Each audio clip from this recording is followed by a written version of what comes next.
Good morning. Hey, can you guys hear me? Yeah. Yes, sir. All right. How you guys doing today? Doing well. Doing doing well, man. We've been like my voice might be a little shaky today. We've been like battling a series of non-COVID related sicknesses around our house for the past few weeks. So we're trying to make it through here in one piece. Oh no. How long's that you guys how long's that been going on?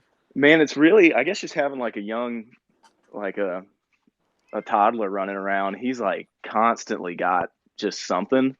Oh, And because we've been locked up for so long in quarantine, like my wife and I's immune systems are just not what they used to be. So like every time he picks up anything, we seem to catch it. So we've had like four times this summer where we've come down with something, and it's happening again. isn't that interesting? Keep you isolated, ruin your immune. Yeah, I know. Yeah, what a great outcome. Yeah.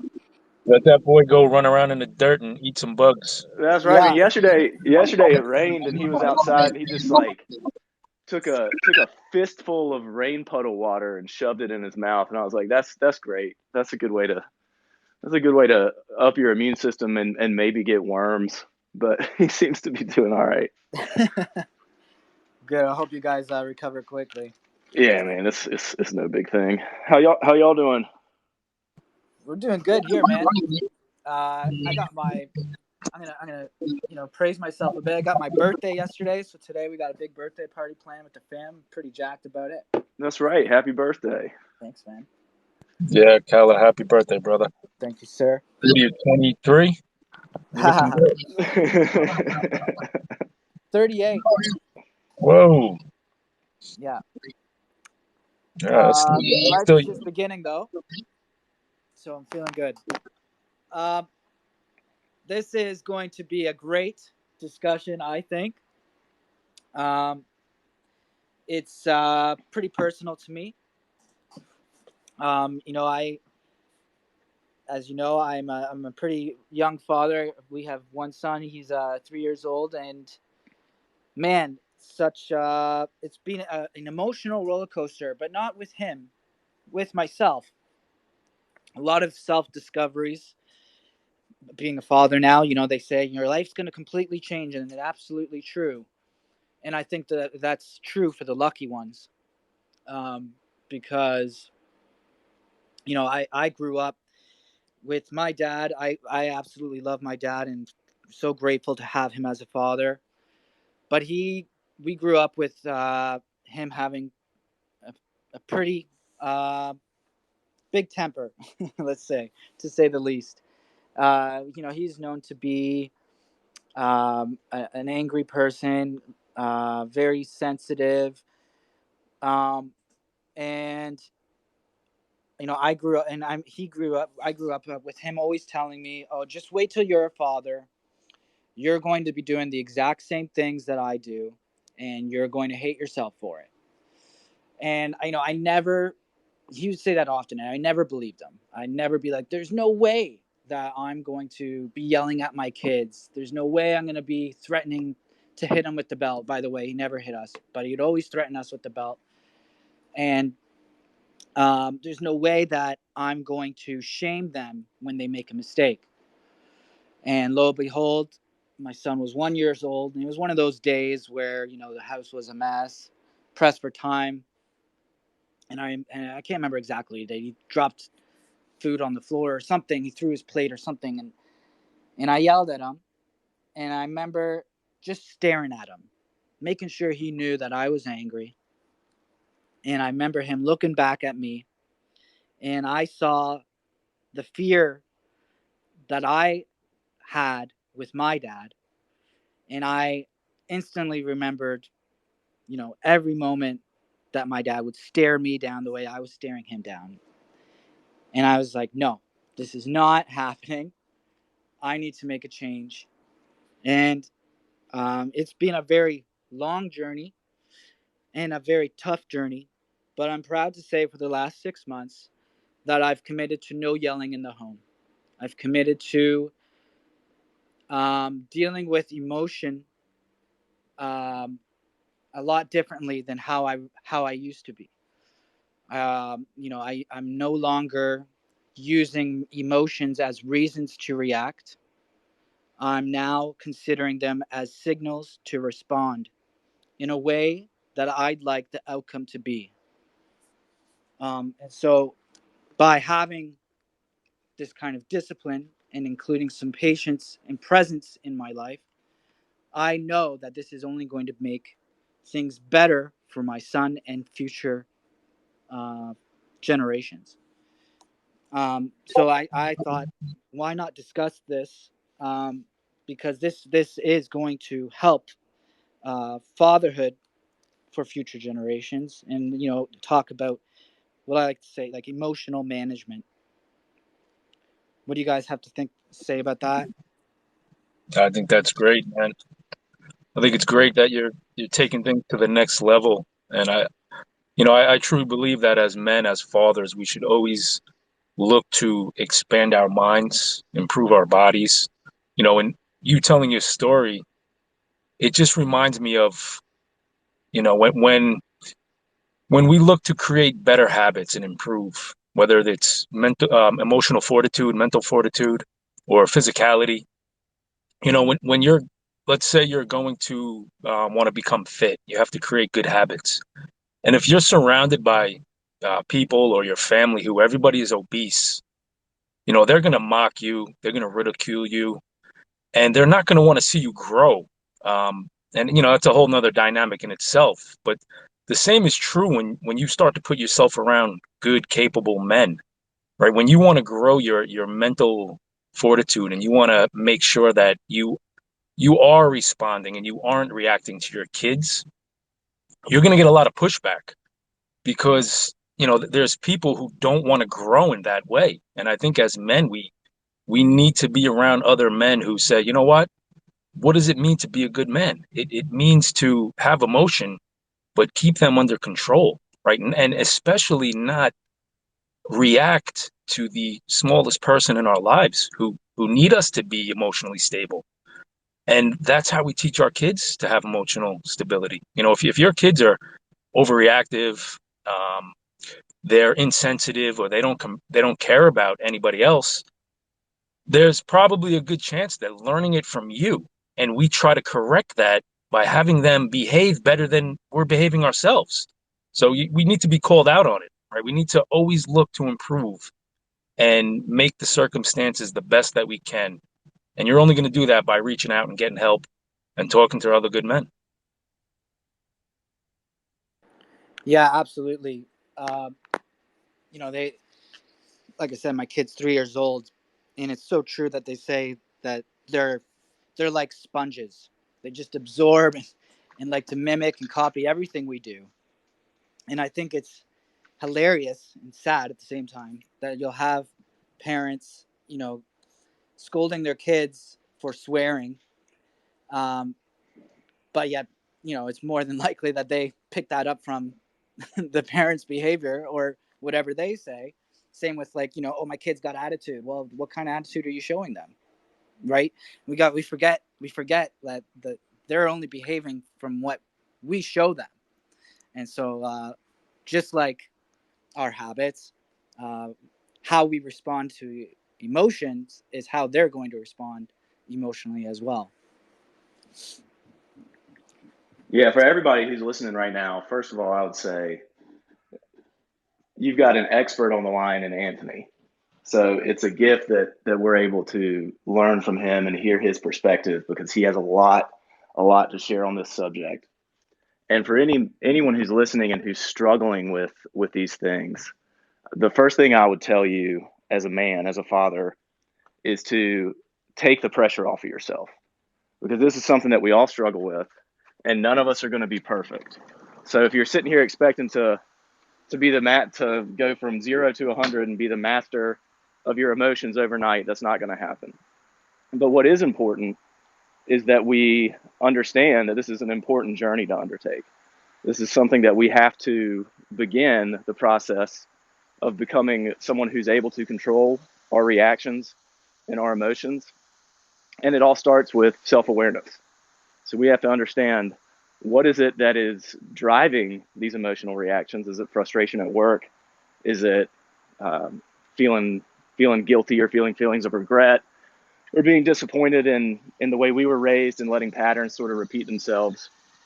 And what I always tell guys is that the goal is never to suppress your emotions. I don't believe that's a sustainable way to live. I don't believe that's a positive way to sort of direct your life. And I don't even know if it's possible to long term suppress your emotions. So, what we have to do is find an outlet for our emotional expression. We have to be able to control the expression of our emotions. So, the anger, the sadness, the fear, whatever, it's always going to be there. And what we control is how we direct it and how we express it. And for a lot of guys, I say, like, what outlets do you have? Something that really helped me was learning a martial art. So boxing was a big outlet for me. Lifting weights is a big outlet for me. Going and expressing myself artistically through writing or music is a big outlet for me.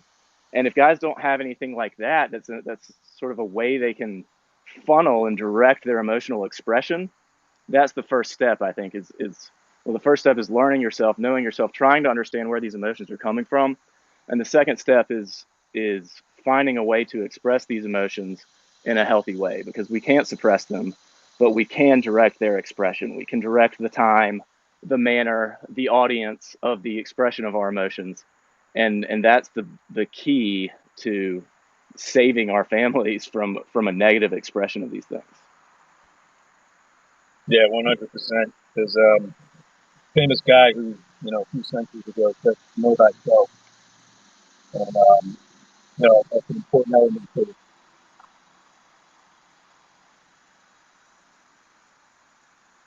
You there, Anthony? You're breaking up a little bit. I was gonna ask a question. Yeah, if you guys got questions, definitely jump All in. right.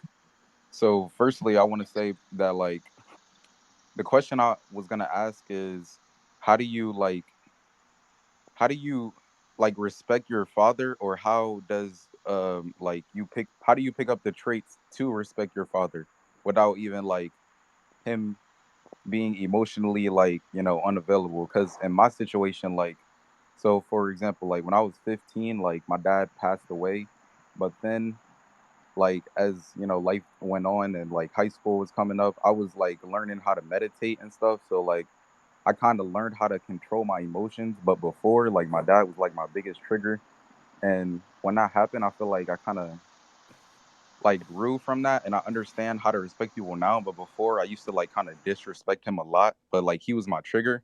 So I just want to understand, how do you deal with just respecting somebody automatically, or as a kid for perspective, how do you get somebody to respect you without even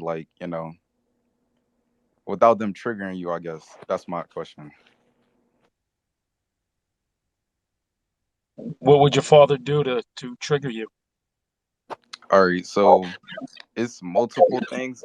For example, he was an alcoholic, so just by him drinking, it would annoy me, and then by him also drinking, he would just kind of play around, kind of just irritate me. So I just wanted to always never be around him. I just always just try to find reasons to stay away from him, but I still love him, so I always try to give him a benefit of the doubt. But then it was just, I don't know. But then once he passed away, I'm 18 now, so I kind of matured a little bit, so I understand the way I overcame his passing away was by me what's it called it? By me disciplining myself, and then also not blaming him for my mistakes. Just so that's yeah.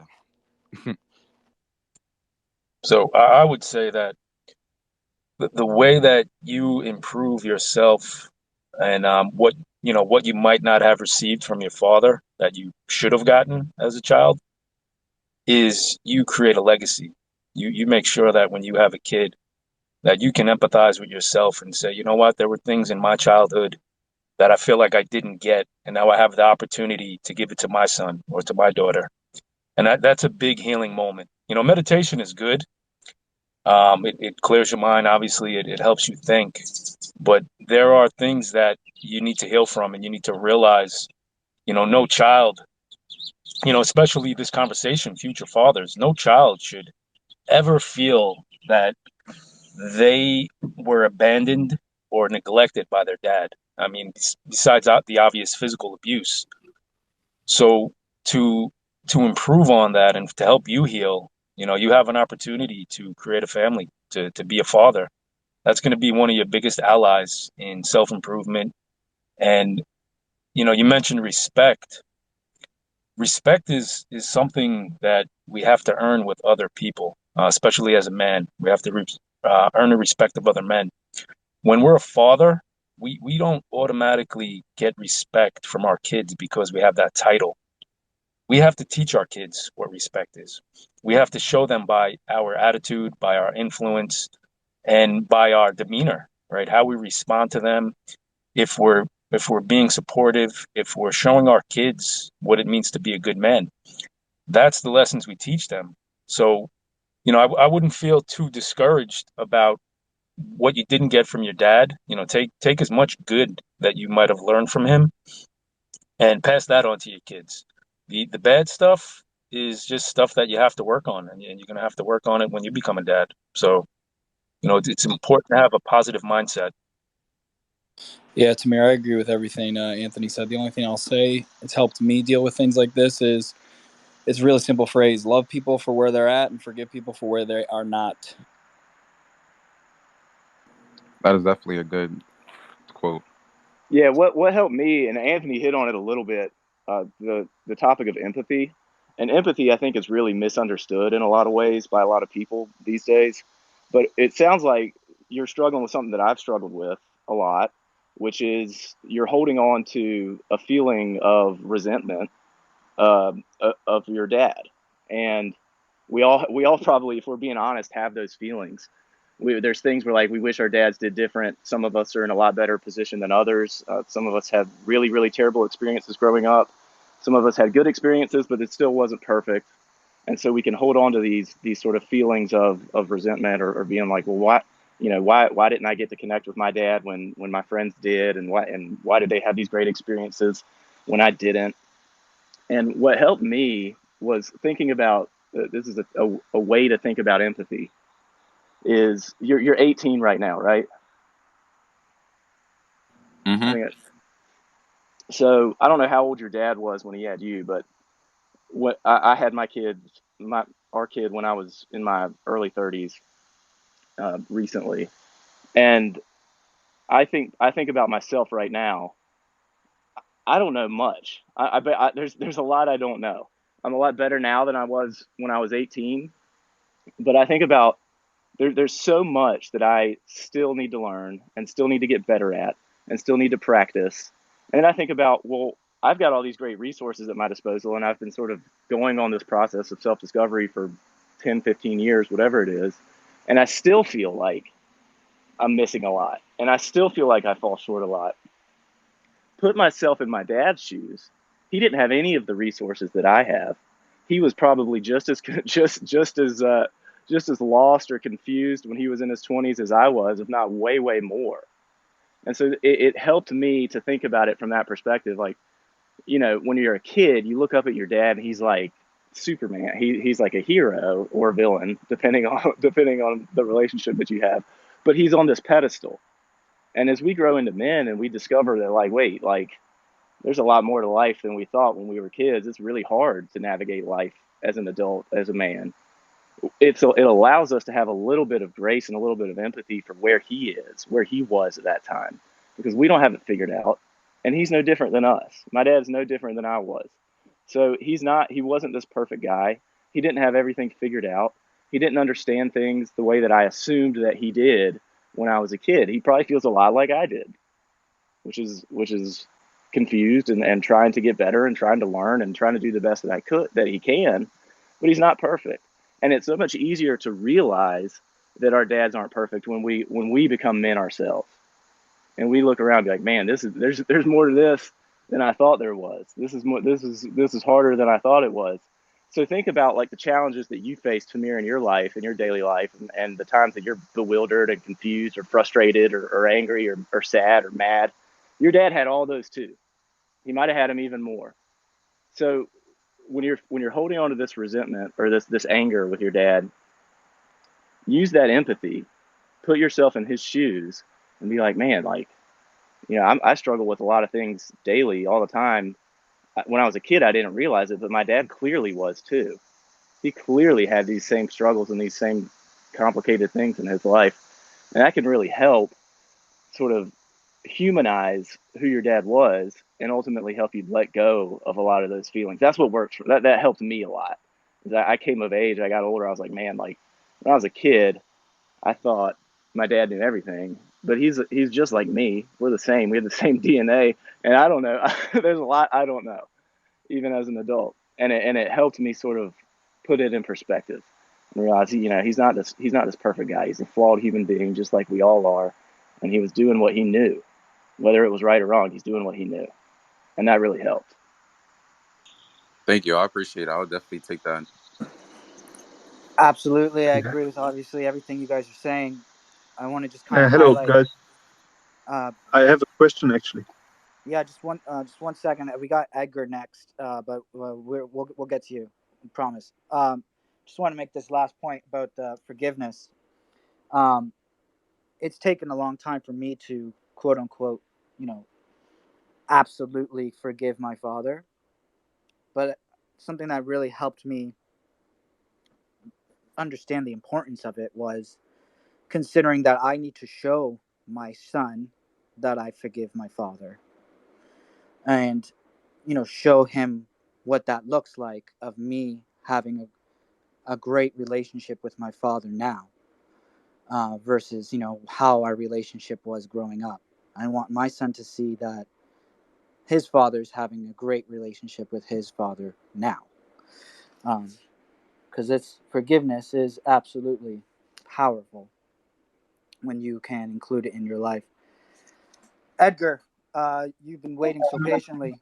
No, bro, you're good. I don't have a question. I'm just here to support and Yeah, help. I'm a young dad myself, so I just want to hit one point on this. It's not about perfectionism. It's about doing work and improving. And I think this happens when we can deal with things in a truthful way. So a lot of times you hold on to this bad energy, this resentment, because we don't allow ourselves to feel the wrong that was done to us. And as men, there needs to be standards that are raised within ourselves. And I get this a lot. A lot of people they really have not too good or even bad relationships with their fathers. And it's not about picking your father apart. It's not about pointing out his flaws. It's always about improving yourself. And if we can be truthful about that, right? If we can be like, you know what, my dad, he didn't treat me as well as I should have been as a child. That's okay. Like Savior Son said, right? He was doing, I don't want to say the best that he could, but he was doing what he could with the resources that he had at the time. So we That's a have great to, distinction. Great distinction. Not they're not doing the best they could. They're doing what they know. I love yeah, that. yeah, we just have to be aware of it because ultimately, if we can be honest, we can see his faults. We can embrace them in a way where we're going to say, similar to what Kala said earlier, right? He doesn't want to parent his son the way that his father parented him. He wants to improve. And if you're filled with shame and guilt, and if you're thinking, you know what, maybe how I was treated as a kid had something to do with me, maybe I was a bad kid, that's just nonsense, right? The burden of growth and building is not on the child, it's on the father always. And we have to remember that. It's not, like I said, it's not picking your father apart. It's just about accepting what was so you can make improvements in the future. So you don't pass down those abuses or those emotional and psychological negative aspects that you might have received as a kid. So it is about awareness. And I think, Savior Sons mentioned that earlier. It's about being aware, being empathetic, and just being human, man, not hiding from shit.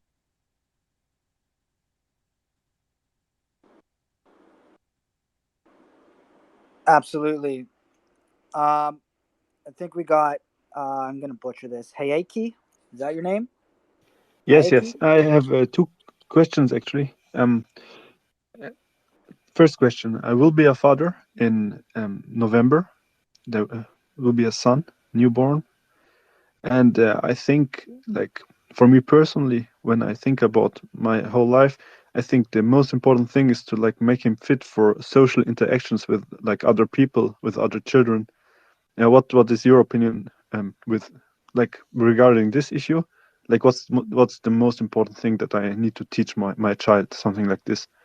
I think it's like social thing, like social interactions, and then the other, like, how to get friends and how to have like great friends, actually, not bad friends who pull you down, who are like negative influence in your life, who also could even destroy your life when they do drugs or they do like crime or anything like this.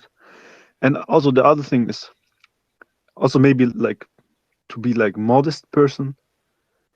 Um, and the other question, it's like a personal thing. I found out that, like, well, I'm a religious person, so my opinion is like when two people they have sex and they're not married, and then the woman she gets pregnant, then the guy is not actually the father. For me, it's not the father.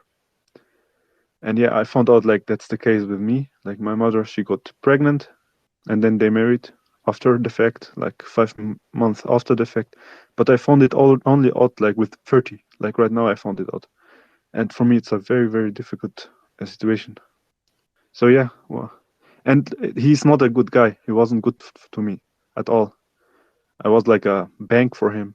I gave him a lot of money, and it was very very difficult with him.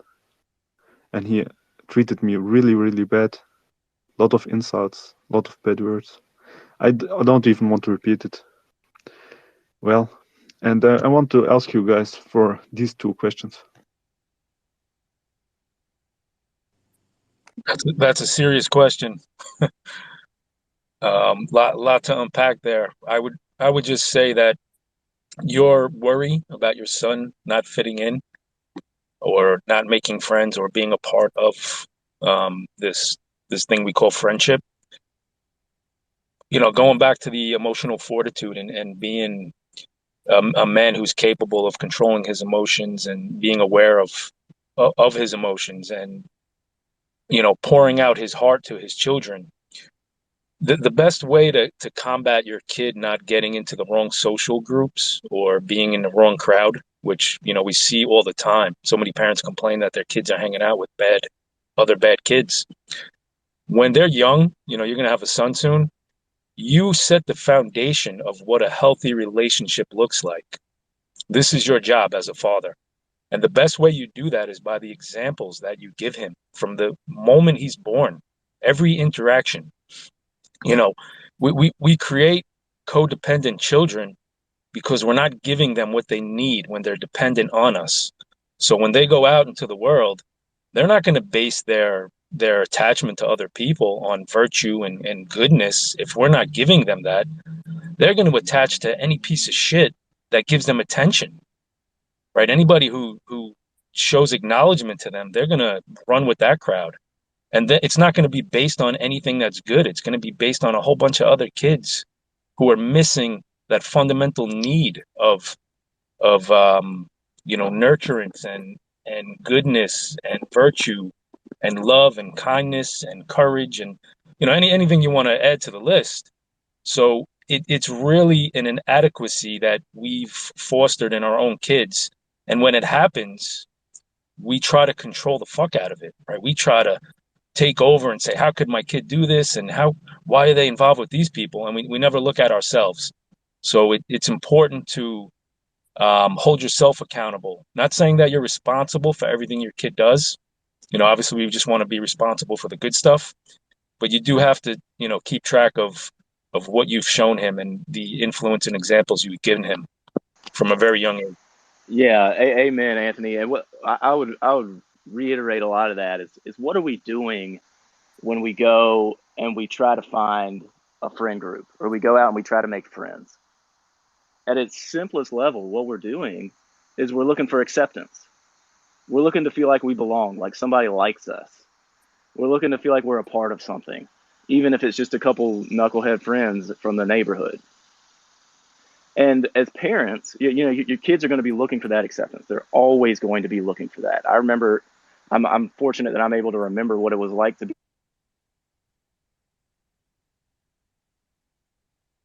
I think your mic cut out. Hey, can y'all hear me? Yeah, we hear you. Yeah. Yeah, sorry, I'm having AirPod issues here. I don't know what's really happening, but I was just saying that as parents, we have to remember that our kids are going to be looking for that acceptance. They're going to constantly be looking for that feeling of belonging. And they're going to be looking for somebody to model, a model to follow in their lives. And we have a massive advantage as dads when it comes to that. Because from the time our kids are little until they're maybe like in the throes of puberty in high school, there's nobody else they want to be like besides us. And they're going to follow our example until we give them a reason not to.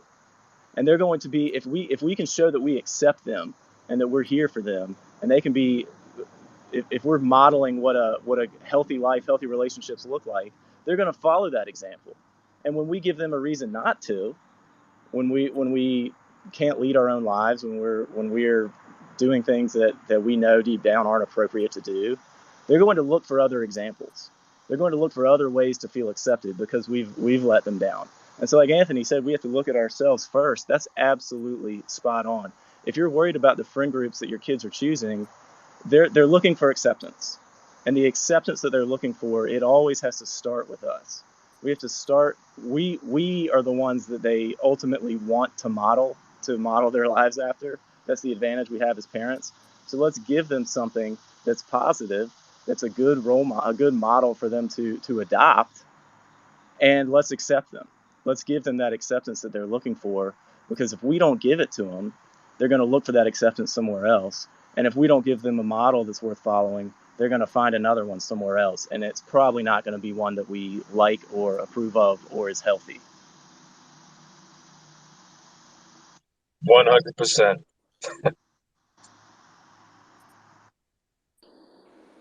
Got a lot of requests. Not sure who was next, but on my end, we got. Sorry, Petro. Yeah, Pietro. Yeah, Peter's fine. I What's going guess on, man? what I just wanted to say is not so much a question. It's more like what helped me get over the resentment of my father was, you have to also think they're not only a father, right? Like they are there, they're supposed to be a father, but they're also supposed to be like the man of the house. They're also a husband. They're also a son. Let's say, a young father. They're also a son to their own fathers. They're workers. They're dealing with so much shit that I'm not a father, so I'm not sure how it is yet because I don't have any kids yet, but I'm 28. I've grown to accept my father for who he was. He was, an alcoholic. Like it was tough for him also because he grew up in, communist Soviet ruling in Poland. So he also had a shitty relationship with his father. But what I wanted to say is that they have all these roles, you know what I mean? So many roles going on that, and as kids are crazy. They have so much fucking energy. Sorry for the cussing, but so much energy, like, running around like, and as a father, you got to have that energy too to always be there for them and teach them what, to the best of your knowledge, what how you want them to be. But sometimes I guess that's where I was getting at. I just want to say that we have to. That's what helped me get over the resentment was that they have so many roles going on. That being a father is one of the most important ones, but you have to accept them that our fathers also have all these other. You're a society in. You're a member of society, a member in your neighborhood, like all these things that everybody has to respect you. You have to work for this respect as a father, right? And as a man in general. That's a Christian. Yeah. So, I mean, I was speaking more so to, what was his name? The 18-year-old. Tom here. Yeah. Appreciate I'm it. not sure if that helps. That's what helped me, and you know, No, definitely. Also, I was gonna say, added on to what you were saying, Peter, and Hayeke. My bad for the pronunciation, but basically, like, even though my dad wasn't a perfect father, like the one thing he instilled in me was like kind of like respect. Like, even though all the time I didn't see people respect him, and that's what kind of made me resent him. I right, seen him like every time I was with him, like, for example, he would make me shake other people's hands that I didn't know, or like just strangers that he knew that I didn't know. Or like right, he would just tell me like respect your elders, like anybody older than you, even if they're like dumber than you or just like ignorant, you always got to respect them just because they're never going to think they're wrong majority of the time. So exactly, yeah. yeah, but And I that's wanted like to. the admirable. Sorry for cutting you off. Those are the things that you can take from that experience, right? Like you can Mhm. either choose to, not in your particular example, but in any example where you grow up in like a shitty household, you have two paths. I guess I see it as two paths. You choose to go down the path of what you know based on what your father's taught you. Like it could be a shitty path, or you can choose to change yourself and head down, like learn from what was lacking, and then learn those attributes that you want to take to learn, where you're not lacking, where you're like developing yourself based on what you didn't have growing up. Exactly. Like me personally, my focus wants to be on I forgot who was saying it earlier. Just like men are supposed to focus on their legacy. Like that's what I'm focused on. Like I'm focused on how people are gonna remember me when I die. So I kind of like that's the one thing I could say that my dad wasn't focused on. Like he wasn't, or I don't know what he was focused on, but I know for a fact that like if you want people to focus on your legacy, you're gonna have integrity. You're gonna be honest. You're not gonna let people disrespect you, and you're gonna like be stable. I guess so. That's the one thing I could say that you know I'm working Yeah, towards. But back to what Hayeke was saying, like with your like friend groups and stuff. So me personally, since I'm still young, I have friends, but I know friends are not gonna be like for the long term or like in the future. So you just gotta like somebody else was saying earlier, you gotta lead by example. So you just gotta have friends that are and have integrity or honest. Like if you had to ask one of your friends to do something important for you, like hold this money for me or something like that, like can you trust them to do that and stuff like that? And also, yeah, how well do the people that you call your friends treat their parents and treat people that's not you? So that's another thing that like you kind of got to look for, or just make sure that your kid doesn't like doesn't see anything like ill will, otherwise they'll end up doing that. So yeah, that's all I can say. Solid points. That's the beauty of this, doing these calls and talking to other fathers or other men.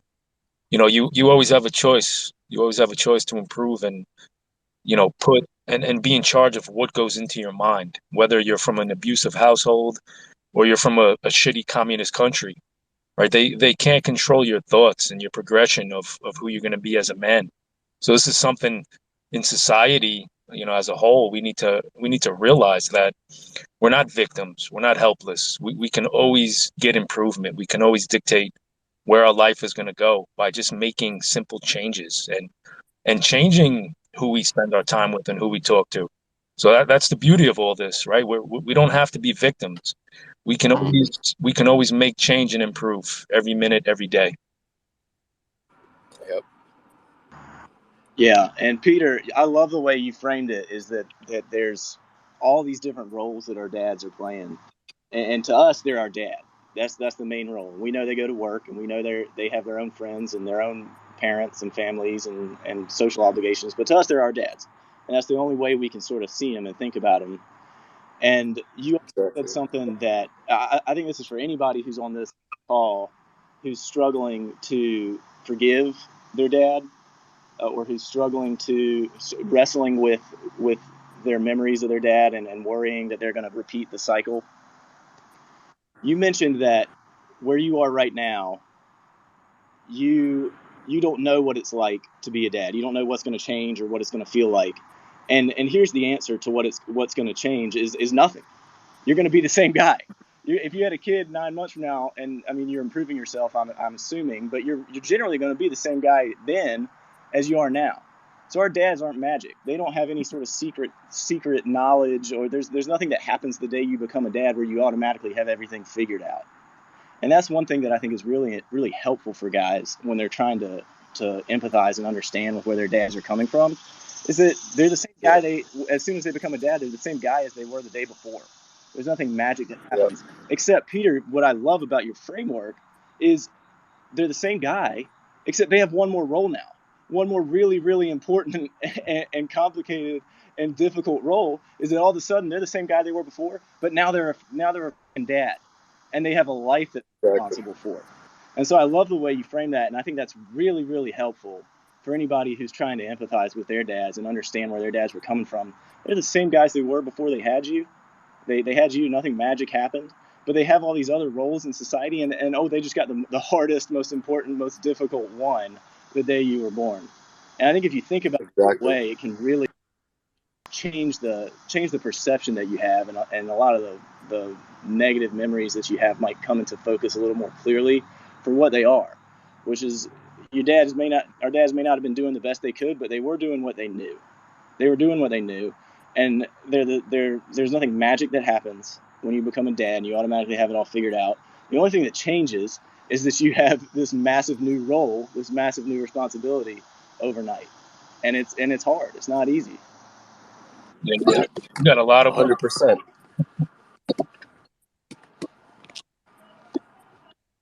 I was also gonna say, what's it called? Okay, so say if I'm buying something, like every time I was to buy something, like I would, you know how you feel good when you buy it, and then afterwards, it's like, what did I even get this for? Like, it doesn't make me feel any better and stuff like that. I feel like, that is the same as being a father. Like you or you may feel like that's your internal happiness, but at the same time it's like it doesn't give you power upgrades or anything like that. Like you still got to go out into the world, then you got to come home and be emotionally available. So I feel like if a lot of men are lacking just emotional intelligence, then they're like, if they fell out of relationship, then at fatherhood, like honestly I don't even know what I'm trying to get here, but I'm gonna just try to say that I feel like relationship expectations and responsibilities and emotional intelligence kind of like it's not the same as being a father. So, but at the same time, if you don't have a good relationship, then you can't really be a good father. Like, I don't know how to explain it, but yeah. I get what you're saying. Yeah. I just want to say also, like, this is why before I do become a father, I really believe in like finding yourself, finding those like moral values, everything that creating yourself into that idea that you want to be, that like strong. And I believe in being like super, not super, but I believe in being fit, having that energy, having that drive, that ambition, that charisma, that character before it happens. This is why I have to, give a shout out to the fathers that when they're young and they just got to figure it all out right away when it happens as a surprise. But to the people that are fortunate enough where they, let's say fortunate or unfortunate, whatever, however you want to think about it, where you become a father later on, where you're actually finding yourself, you're establishing yourself, you're in a good career, you're fit, you're kind of building yourself to what you want to be as a father, where for some people it just happens overnight. I know I'm just repeating myself again from what I said earlier, but I believe in that, like building that foundation as a man, finding yourself, and then what's important, what to teach your sons once that time does come, and that's kind of where I'm at right now. Yeah, I think it's Something. important to stick to principles. So let's say you want to be a bodybuilder. Right. You have to do the work, right? There's work you have to do to attain that level. And we can lie and say, yeah, you know what, I'm a bodybuilder. I go to the gym once a month, and I lift some weights. But the results are going to show. It's the same thing with being a father, and going back to that, I did the best that I can. The question is, are you really doing the best that you can? Are you, if you're going to be a father, a future father, or you're a father now, are you really putting in the time and dedication to what it means to be a good father? Are you learning about fatherhood? Are you learning about parenting? Are you learning about removing violence from your parenting methods and replacing them with better options that will have a greater effect on the longevity of your child's mental health? So these are, the principles don't change. You have to do work. We don't just become fathers and say, "Oh, I did the best I can," because you're gonna see the results. Unfortunately, right? This is the hard truth of this. Your kids are gonna grow into people based on your influence and how you shape and molded them. So we can't, we can't procrastinate on this. It's why the conversation is important. We have a huge responsibility to be a good father, to show our kids what it means to be a good man. And I agree. It all starts with us doing the work. It all starts with us doing hard things and having hard conversations, and also picking out where we're weak, where we need to improve. Right? Your weaknesses become your strength when you're honest, when you go at them full force and you don't hold back. You don't say, "Hey, I had a shitty childhood, so I'm not, I can't get past this obstacle." No, you reach out to other men. You have conversations that are important, and this is how you grow. And that's the best lesson you teach your kid, to be resilient and just, life is tough, but we're gonna fucking persevere. We're gonna make it through, and we're gonna be better than our fathers were. That's my goal with my son. Yeah, I just want to touch the point that, and we keep saying our fathers did what they knew. And they did what they knew because that's how their fathers were with them and their fathers before them and so on. So, what this is about is acknowledging that and committing to breaking the cycle, breaking the chain of and starting to apply what's needed in order to create the legacy that you want to set for your future future generations and your kids' parenthood. Uh, this is great. So, who we got next? Helios, you're up. What's going on, man? Yo, what's going on, everybody? Hope everyone's having a great day. Hold on, let me put my Bluetooth in. All right. Yeah, man, doing great. Having a fantastic day. I was just taking a couple notes here. Um, and, just thinking back on my childhood, I always wanted to be like my dad.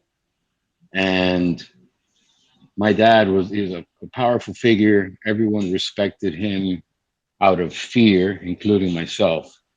Um, he had immense rage and anger issues. He still has them. And you were saying about, he must have been treated that way by his father, and my grandfather must have been treated like that by my great grandfather. And um, it's ignorance, right? It's like nobody fucks up their kids on purpose. Um, it's ignorance in that they don't know any better. So, nobody, you don't do it on purpose. It's like you don't make mistakes in life on purpose. You do the best you think, you do the best you can with what you know, or what you've seen or what you've experienced. And so, definitely it's kind of like, it's easier to forgive that way when you realize, well, he tried his best. He just didn't fucking know any better. And I mean, that's just the reality. It's what he learned, and it's what he did, which perpetuates the cycle. So I have a 10-year-old son, or he's 11 now. And sure enough, few years ago, I saw my son look at me with the same fear that I would look at my father with. And I had to make a choice, and I did not want to be that father. You see, I always wanted to be like my dad, and I ended up that way. I ended up angry, frustrated. I would berate people, including my family. my son, my wife. I was a drug dealer just like he was. But nobody respected me because I didn't respect myself. So that was another point that I wanted to make also, that respect comes from you. You can't make people respect you if you don't respect yourself, if you're not true to yourself, if you're not authentic, if you're not moral. Um, you know, expecting to prosper through trickery and deceit is the equivalent of trying to build a house on quicksand. It's just impossible. So, um, Hey, Helios, I don't mean to yeah, interrupt. I'm just going to push back a little bit on what you said before. Um, as far as the whole ignorance thing and not knowing, I think it's really clear that as humans, we know that it's wrong to impose violence on another person, or it's wrong to scream and yell at somebody else. So I don't think it's ignorance. As a child, we if we were mistreated, I know my father knew well enough that how he was treating me was not right. Right. I think it's a little bit deeper than that. Right. We know. Right. When you're a young kid, you're taught not to hit other kids. Right. That's like a staple that we tell our children. But there's so many fathers who still spank or hit their kids to get obedience. So I think it's the key is honesty. Right. It's to find truth on why we're doing what we do. Um, we can't hold our kids to higher moral principles than we're not living by. And I think this is the hypocrisy that plagues us as we grow up as men, because we're always looking to ease this pain and we're always looking to forgive everybody, but we never forgive ourselves, right? We never say, hey, you know what? I was mistreated. I wasn't treated the right way. And to me, that's how we learn not to mistreat our kids. If we avoid it and say, hey, you know what? It was okay. Maybe my dad just didn't know. We have to have higher standards. We have to say it's wrong to hit people. It's wrong to get emotionally reactive when a little child is having a hard time and they can't figure something out. That Yes. that's when yeah, we lean in. Go ahead, Kala. No, I'm just, yeah, sorry, I just agree. Yeah. That's it.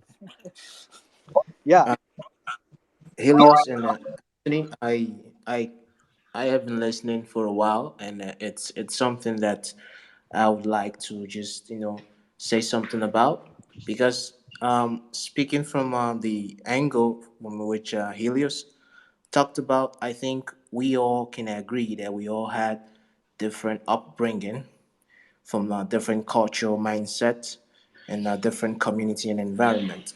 So I believe that although Anthony may want to see that as not being ignorant, I would say some people they just don't have, the right mindset, and it's something that you need to build. And if you are not spending the day by day tenacity to make sure that you are working on that, there's no way you're going to arrive at the top. So it could be ignorance because they do not see it as a necessary um, part of their life to make themselves better. And so it becomes something that they're ignorant of. Now, on some other end, there could be some parents who actually know what they're doing. Why? Because at some point they too were under, and their father or their mother mistreated them. So it's just this endless cycle of you do this to me and I'm gonna do it back to the next person I could oppress. And then they take this same thing down from their children from one generation to the other. So just my input is I think it could be ignorance and sometimes, most times, not ignorance. Thank you. yeah, absolutely, 100%. My No, father's never been wrong. He's always been right. So he has five kids, and he doesn't speak to any of them. He has about eight grandchildren. He has no relationship with any of them because he's always been right, and his kids are the ones that have always been fucked up. So yeah, absolutely, 100%. The last contact I had with my dad was one time when not too long ago. I sent him a message, and I was like, "Imagine being the richest man on earth while being the poorest man in the world." And ever since then, our relationship is no longer. And so I must have struck a chord with him because he has given up his family to have money, and he's rich, but he is the poorest man that I know. So as far as what I'm teaching my son is to believe in himself, to be self-reliant, and to understand that he creates his own reality. So my son has gone from having low self-esteem to now like he's building himself up. I see and it's happened because he sees me. He sees me working out. He sees me push myself. I'm 100% honest with him and telling him what a piece of shit I used to be. And I explain the things. He just sees me. And now we have conversations. So, yeah, the example that you said, that's the example that your kids are going to follow and repeat. So, yeah, I agree. Anthony and I have spoke about this before. Um, why do people hit their kids? Why do people react with emotion? And I think the answer is because they want the short term fix without thinking about the long term repercussions. Because, what are you doing? You yell, it's a short term fix. You yell, you hit your kid, they stop the behavior. But what do you do when they're older and that's no longer fearful, or that's no longer uh, you know appropriate? It was never appropriate. What It's no longer working, let's say, for the parent, quote unquote working. What you're going to have is your kid is going to not change the behavior, but they're going to avoid going to you when they are in trouble. So um, they're you got to think of how, if your kid makes a mistake or if your kid does something wrong, as a father you want them to you want to assure your children that they can come to you, or you're going to be there to help them correct the mistake, help them learn and connect, and show them the lesson, instead of yelling or hitting and thinking that's going to actually do anything to teach them a lesson. It's not. um, we're almost at an hour here, but I know we got a few requests. Does anybody have any last questions um, before we come to a close here? Hey, Cal, I just want to talk about the standards that we have and why it's important not to make excuses. We were talking Yeah. about ignorance and our fathers not knowing. So to have standards in life, we can say that, you know, stealing is wrong, right? We don't want to take another person's property. So we don't make excuses if we do steal from somebody else. We don't say, oh, well, my family was starving and I had to go rob from my neighbor so I can buy food to pay, to feed my family. We look to do the hard work. We go get a job. I don't care if you're sweeping floors at Home Depot. We do things that are going to better our lives, that don't impose on other people. And to take an extreme example, it's like rape. We know rape is wrong. We don't say, oh, I raped that woman because I'm ignorant. We know it's immoral. We don't need to make excuses. And we can't say, oh, well, if I didn't rape her, I probably wouldn't got it laid in a long time. So it's important to have standards. And with fatherhood, like you were saying, to be emotionally grounded, to have that emotional fortitude, we definitely have to have a standard of who we are as a man, how we act, how we react, how we respond. And we can't break those with excuses. We can't say, oh, well, my kid really pissed me off. These are things that we have to keep working on. And you will make mistakes. So you do have to have some compassion for yourself. But the goal is that we improve as fathers and we stop making excuses. So just to nail that point home. Yeah, that's a great point. You said, my kids piss me off, or you hear, my kids making me angry. They're giving me a hard time. But we got to reconsider, what are we giving them? What are we making them um, first, I think. Uh, Anyone else up? Yes, I want to say one last thing from me today. Um, that also a very important point for fatherhood is like when you let your children go. So you let them go in peace, so they can marry who they want to marry or whatever they want to do in your life, in their life. Also, like stuff like professions and stuff like this.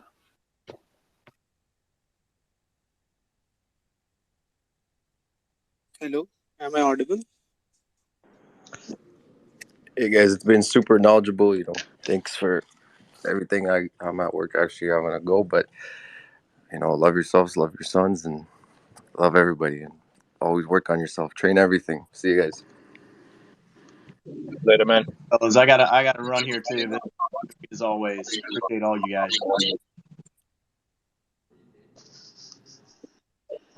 Son Saver, have a great day. All right, fellas. We got time for one more question. Yeah, Okay. I'm down. Can I go now? I don't know if I could go. Yep, go ahead, brother. Okay. Hi. So I have to just say this is my first time doing this, and I just saw the topic and I thought I should just listen in. But I listened to a couple of comments and I wanted to ask if you guys could touch on the part of like how does your emotional fortitude not indulge further bad behavior, and two, um when do you draw the line? So I give context here. I'm a Nigerian, and I was a very stubborn kid. Like, I used to ask a lot of questions and I used to keep asking and bother. And for me, what I realized is most people that were hard on me at the time kind of were honest, and they were the ones actually pointing me in the right directions. And the people who were, in quote unquote, from my own side, were very cool with me when I was naughty or had the emotion, were not very vociferous with their displeasure, kind of misled me in a way. So I don't know, how do you draw the line, or maybe I missed it, or I just wanted to know if you guys could just touch on it. Thank you. Yeah, what are you talking about? If there's a situation where your son or your daughter is misbehaving or not listening, how do you keep control and not overreact? Yes, yes. No, so like, how does, sometimes I feel your reaction encourages you. Your not reacting can encourage you. Yeah. So, I mean, first you need to have a plan, right? It's with anything, it's being prepared, right? Prevention is the greatest cure to irrationality. So there's a task that needs to be done and your child doesn't want to listen, you should be 5 steps ahead of them, right? You shouldn't be getting engaged in that moment with their immaturity, with their lack of understanding. You should be prepared, right? It's usually the same stuff that happens every day, whether it's getting ready for school, eating breakfast, brushing teeth, going to bed, taking a bath, right? And this is why it's important to learn these things, right? The more tools that we have as fathers, the easier we're going to be able to deal with difficult interactions and not react in a negative way.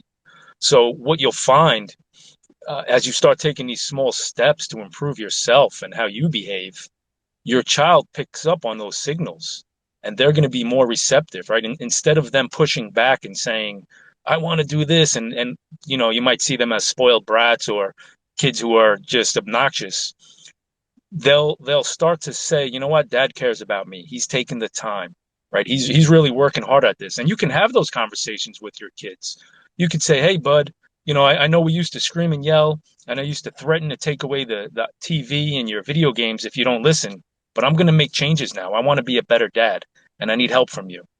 And, once you remove the negativity, once you remove the physical force and the shaming and the name calling and the criticism, you can start to be creative. You can start to find ways that are conducive to building up the relationship as opposed to pushing your kid away. And once you take these little steps, man, the effect, it compounds so quickly, right? We might not realize it in a moment, but after a while, you have systems in place, you have communication, you have cooperation. So that's the goal we want to do in every interaction with our kids. Yeah, great point, Anthony. And I think that's, um, why I just wanted to touch the importance of routine is so vital um, for your kid to be prepared on what's going to happen for the day, but more so for you to be prepared for what's going to happen to the day, for the day, and how your kid, typically responds to certain things, and how you can change and adapt so that the routine can flow a lot better, not only for you but for your kid. Great point. Gentlemen, thank you so much for joining us today. We're over the hour here, and like every week, it's been so inspiring, so much courage in the room.